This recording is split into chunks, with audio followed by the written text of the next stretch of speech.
Hi, friends. So this story is called Tell Me Tree, All About Trees for Kids by Gail Gibbons. And so Gail Gibbons, you'll see some familiar things in here because Gail Gibbons, we've read a few stories by her, and she has a very good way of telling scientific facts and it being clear for children. So that's why I like these books. The book is set up a little different than other books that you've seen. So I'm not going to read to you every single caption, but I am going to read to you the main parts of the book. So this is called Tell Me Trees. Trees are woody plants. Their trunks and limbs and branches are their stems. So we've talked about plants already, right? We talked about stems. And we talked about pumpkin plants. So trees are not that different from that point of view. Some trees are small, no more than a few inches tall. Others are big, and still others are huge. Trees grow almost everywhere except where it is extremely cold or dry or in places at high elevations. So high elevations actually means like mountains. Different kinds of trees. Trees need light, moisture, and soil and space to grow. Different trees grow in different environments. Some like cold weather. Others grow where it is warm year-round. Some trees like wet places. Others grow in dry climates. So we never know, right? I told you about how much I love palm trees, and palm trees grow in very dry weather. Tell me, tree. Seeds. All trees, even the biggest, begin their lives as seeds. These seeds come in different shapes and sizes. So let's go around some seeds here.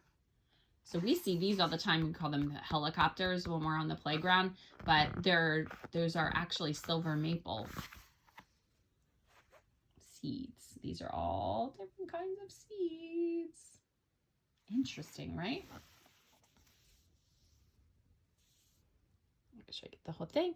A seed sprouts when a small root begins to grow. As the root absorbs water and minerals, a tiny stem with just 2 small leaves begins to grow above the soil. So see, that's what happens right there. Interesting. See, but look, it was an acorn.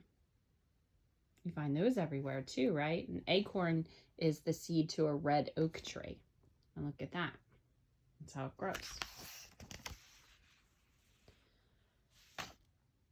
In time, the stem becomes hard enough to be called wood. Small branches begin to appear as buds that turn into tiny leaves. The hard, woody stem is called a tree trunk, which we know, right? We know about tree trunks.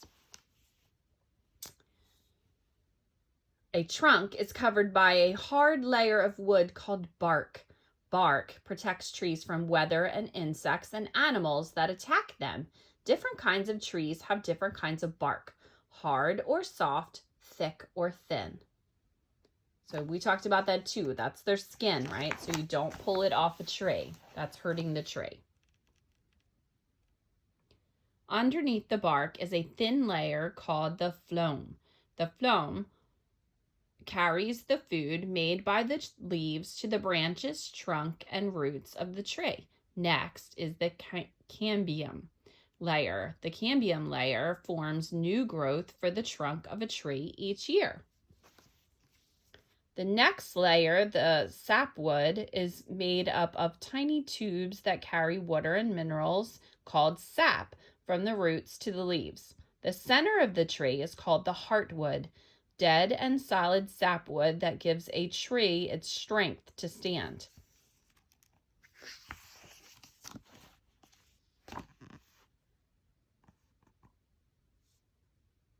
Roots. Roots grow from under the tree trunk down into the ground.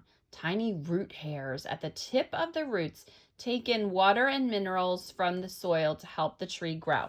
So this is what they're talking about. See, the tiniest little root hair down here is what makes the tree grow because that's what takes in the minerals and water.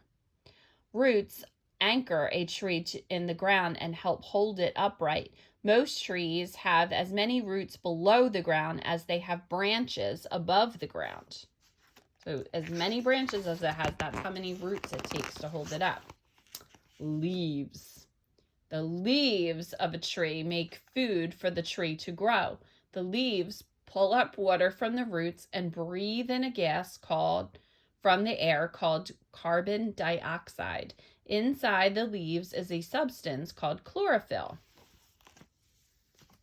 The chlorophyll in the leaves gathers energy from the sun. It mixes with water and the carbon dioxide to create food for the tree called sugar. The process is called photosynthesis.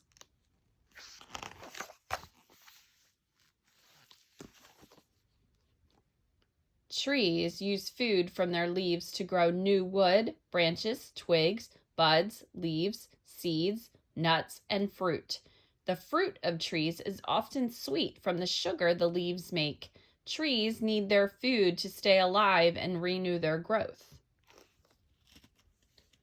When the leaves make their food, they also make a gas called oxygen. The leaves release the oxygen into the air. People and animals need oxygen to breathe. Most of the oxygen in the air comes from trees.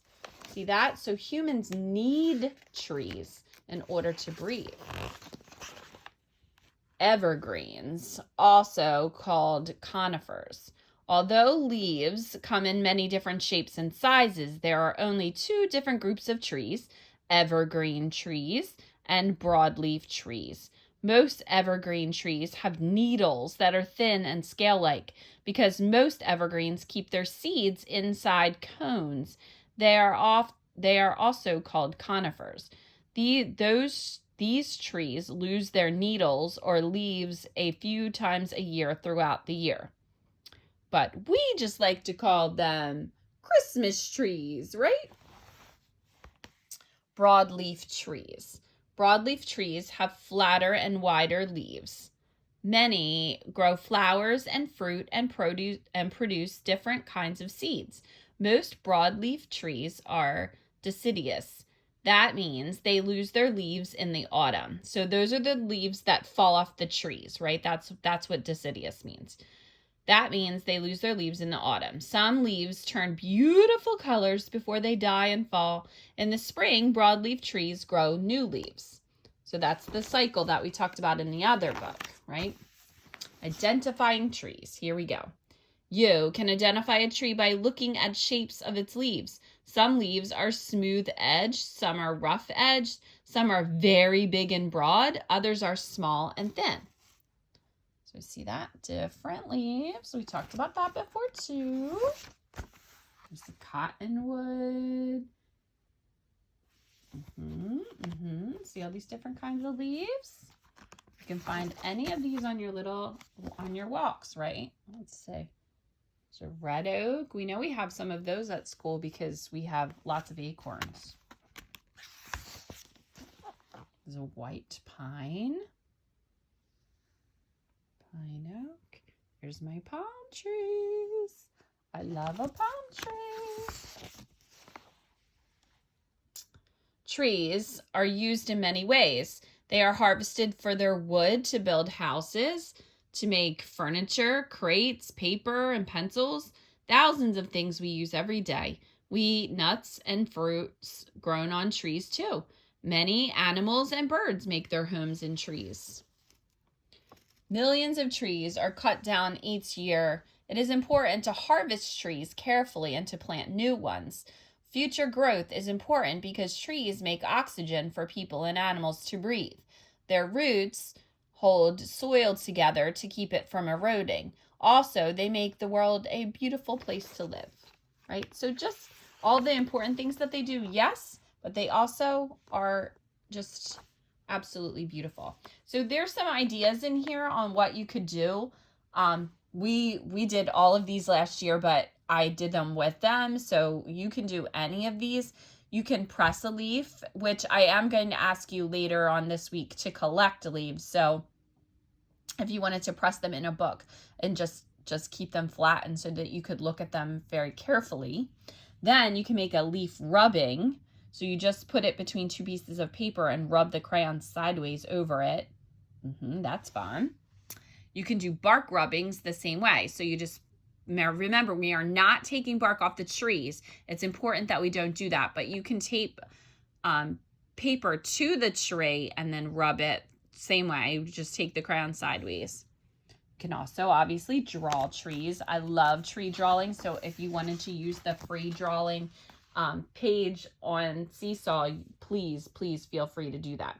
Okay, when you jump on, we're going to talk about Christmas trees and Christmas tree needles. Yay!